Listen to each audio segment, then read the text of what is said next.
Everyone, कैसे हैं आप सब। तो आज की इस वीडियो में मैं आप सभी बच्चों को बीबीएम की यूनिवर्सिटी में एफओआईपी सेमेस्टर 4 इन्वायरमेंटल स्टडीज आपका पेपर है। बीएससी पेपर है, इवैल्यूएटेड कोर्स है। आप सभी बच्चे आर्ट्स, साइंस, कॉमर्स यानी बीए, बीएससी, बीकॉम जिस भी स्ट्रीम से बिलोंग करते होंगे तो भाई आपका बीएससी पेपर जो होगा वो ऑब्जेक्टिव बेस्ड होने वाला है। 50 क्वेश्चन एमसीक्यू बेस्ड आने वाला आप सभी बच्चों पेपर में। और ये जो एमसीक्यू होगा इसमें से हमने आप सभी बच्चों को शायद लगभग तकरीबन 8 या 9 क्लासेस शायद एमसीक्यू को होगा। कुछ वीडियो मैंने आपको सब्जेक्टिव रूप में पढ़ाया हुआ है जिससे आपका कॉन्सेप्ट हो सकता है क्लियर हो जाए, तो आप उस वीडियो को जाके देख लीजिएगा। बाकी ये वीडियो में हमारा जो लास्ट यूनिट के कुछ टॉपिक छूट गया था वो हम लोग यहाँ पर कवर करने की कोशिश कर रहे हैं, जिसके थ्रू आपसे ही बच्चों को जो पेपर होगा वो आराम से आप लोग 50 में 50 भाई सही करके आओगे। क्योंकि इन्वायरमेंटल स्टडीज का पेपर आप लोग का थ्योरी अगर आप समझ जाते हो तो आप लोग सारा का सारा सही कर सकते हो। तो चलिए हम लोग वीडियो को शुरू करते हैं। वीडियो पसंद आए तो आप लोग वीडियो को लाइक करिएगा, चैनल पर न्यू आए तो चैनल सब्सक्राइब कर लीजिएगा, साथ में बेल आइकन पे क्लिक कर लीजिएगा ताकि इसी प्रकार पल पल की हर वीडियो का नोटिफिकेशन आपको नीचे मिलता रहे। डिस्क्रिप्शन बॉक्स में टेलीग्राम, फेसबुक, ट्विटर, इंस्टा सभी का लिंक अवेलेबल है, जहाँ फॉलो करना चाहे फॉलो कर सकते हैं। कोई भी अपडेट आएगा तो शेयर किया जाएगा। ठीक है, देखिए सबसे पहले अगर आपसे एमसीक्यू में पूछ लिया जाता है कि एनजीओ का मतलब क्या होता है। आपने भी देखा होगा कि मूवी में एक एनजीओ का नाम सुना होगा कि एनजीओ से आए या है, तो एनजीओ का फुल फॉर्म होता क्या बेसिकली। तो एक ऐसा हमारे पास गवर्नमेंट का ऑर्गेनाइजेशन जो गवर्नमेंट के द्वारा नहीं चलता है, ये लोगों के द्वारा चलता है, लेकिन गवर्नमेंट इसको बेसिकली क्या करता है, फंडिंग जारी करता है। तो जिसे हम लोग कहते हैं नॉन गवर्नमेंटल ऑर्गेनाइजेशन, ये शॉर्ट में क्या कहते हैं बच्चों, एनजीओ कहा जाता है। तो अगर आपसे पूछा जाएगा पेपर में कि एनजीओ यानी इसको हिंदी में अगर आप लोग कन्वर्ट कर लीजिएगा, क्योंकि नन मतलब यहाँ पर आपसे ही बच्चों को एनजीओ के लिए पूछा जाएगा, तो वो गवर्नमेंट ऑर्गेनाइजेशन एक ऐसी संस्था है जो सरकार के द्वारा नहीं चलती, लोगों के द्वारा ही चलती है, लेकिन गवर्नमेंट के द्वारा इसे जब मान्यता प्राप्त हो जाता है तो इसे फंडिंग भी अच्छा खासा आता है। प्लस इसमें टैक्सेस जो लगता है, टैक्सेस नहीं लगता, मैं सही हूँ। ठीक है, तो ऑप्शन नंबर क्या हो जाएगा, बी नंबर होगा। फिर अगला बोला गया the first of the major environmental protection act to be promulgated in India. देखिए ऐसा कौन सा हमारे पास पहला मेजर इन्वायरमेंटल प्रोटेक्शन प्रोग्राम था जो कि सबसे ज़्यादा इंडिया में सबसे पहले लगा था, ये हमें बताना है। तो क्या था, एयर एक्ट था, वाटर एक्ट था, इन्वायरमेंटल एक्ट था, या फिर नॉइज पोल्यूशन का जो रूल था वो लगाना है। यानी कि एयर संबंधित जो नियम थे, वाटर संबंधित, इन्वायरमेंटल पर्यावरण संबंधित, या फिर जो नॉइज पोल्यूशन यानी शोरगुल होता है उसे संबंधित यहाँ पर जो मेजर इन्वायरमेंटल प्रोटेक्शन नियम लगाया गया था वो कौन सा था, तो वो था बच्चों हमारे पास वाटर एक्ट। ऑप्शन नंबर क्या हो जाएगा, बी नंबर इसका राइट आंसर टिक कर लीजिएगा। फिर अगला हमारे पास देखिए, हमारे भारत में आपको मालूम होगा wild life conservation act, tiger protection act, ये बहुत सारे एक्ट थे जिसके थ्रू बचाने की कोशिश की हम लोग जानवरों को, पेड़ पौधों को। उसी प्रकार एक हमारे पास जो था फॉरेस्ट कंजर्वेशन एक्ट था, वो भारत के देखिए सभी जगहों में लगा था, यानी भारत के सभी राज्यों में लगा होता है, लेकिन एक्सेप्ट एक जगह हमारे पास, extends to be the whole part of India except, यानी इस जगह को छोड़ के। कौन सा जगह था वो, कर्नाटक, हरियाणा, यूपी या फिर जम्मू कश्मीर। देखिए ये बात जो है ना, ये आज का बात नहीं, जब जम्मू कश्मीर हमारे पास एक अलग उसको मान्यता प्राप्त है उस समय का बात है। तो फिलहाल तो अभी ये पारित हो चुका, वहां भी लगा हुआ नहीं लगा हुआ, एग्जैक्टली गूगल देखना पड़ेगा हमें भी। लेकिन उस समय भी क्या था हमारे पास कि कौन सी जगह में ये फॉरेस्ट कंजर्वेशन एक्ट नहीं लगा था, तो जम्मू एंड कश्मीर था, इसलिए क्या हो जाएगा, ऑप्शन नंबर डी इसका राइट आंसर होगा।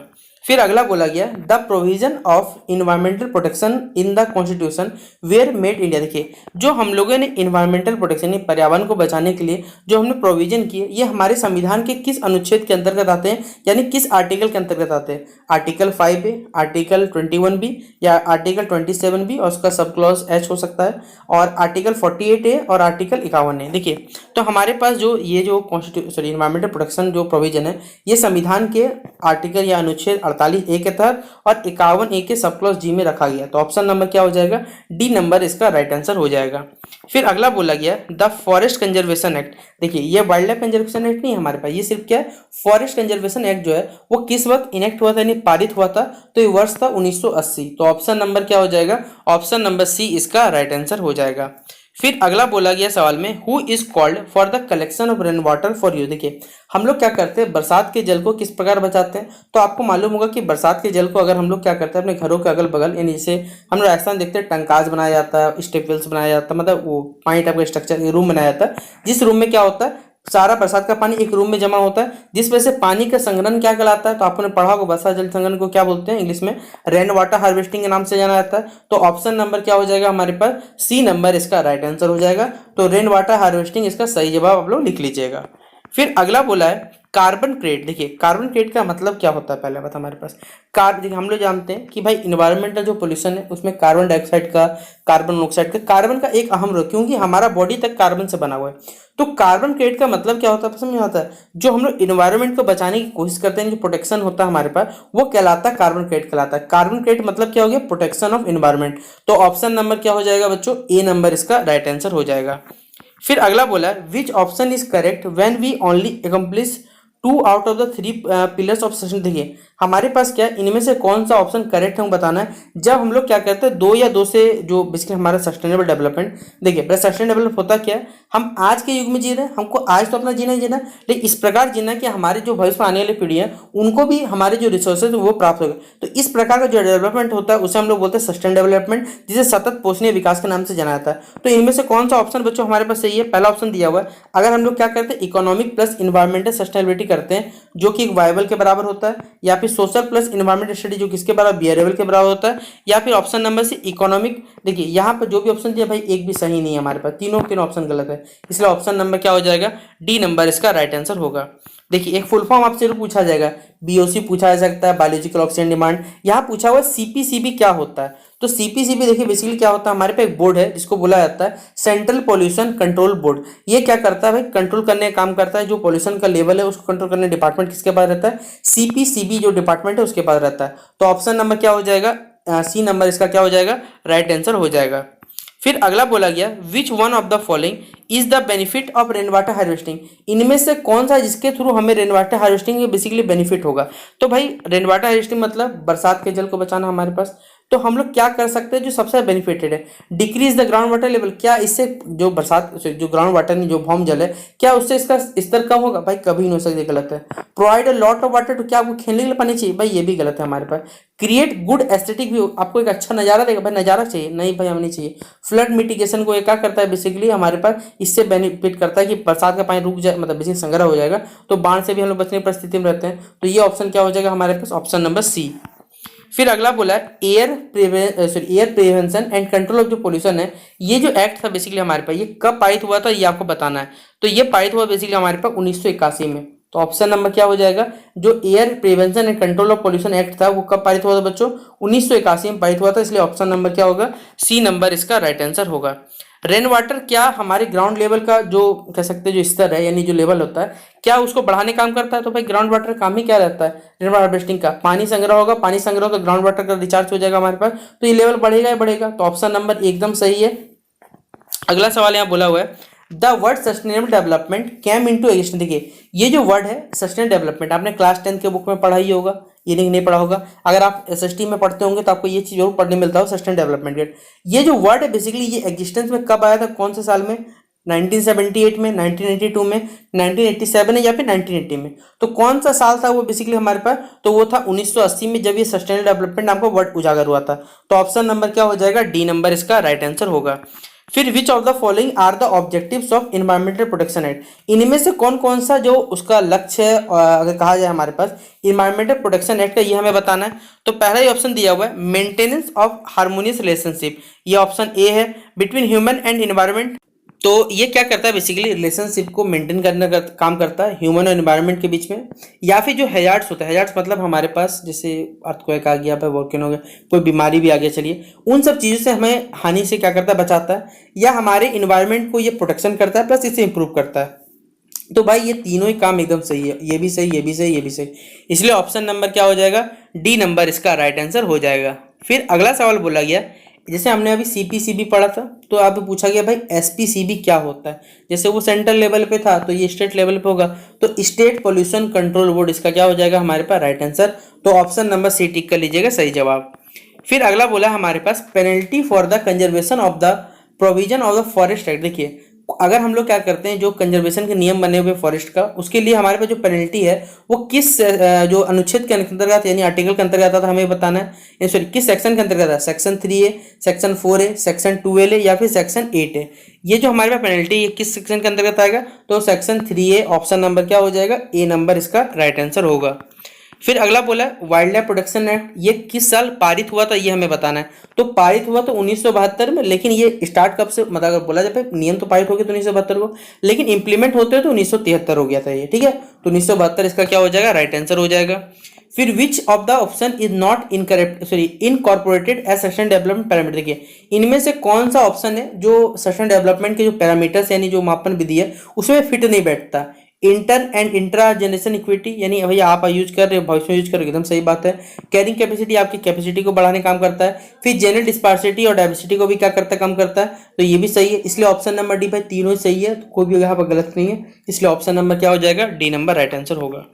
फिर अगला बोला गया हमारे पास मरकरी एंड लेड, जो हमारे पास मरकरी होता है, लेड होता है, वो टॉक्सिक एलिमेंट्स होते हैं, जहरीले चीज होते हैं। विच कॉज है, जिसके कारण क्या होगा, देखिए मरकरी के कारण, अगर मरकरी को भाई जमीन में फेंक दोगे, या लेड है अगर ये कहीं भी गलती से भी हमारे कह सकते हैं अर्थ के कॉन्टेक्ट में आता है ना, तो इससे हमारा जो लैंड रहता है भाई वो कह सकते प्रदूषित होता है, इसीलिए हम लोग बचा के चलते इन सब चीज़ों से। तो ऑप्शन नंबर क्या हो जाएगा हमारे पास, डी नंबर हो जाएगा। लैंड कंटामिनेशन क्या हो जाएगा इसका, राइट आंसर टिक कर लीजिएगा, ऑप्शन नंबर डी।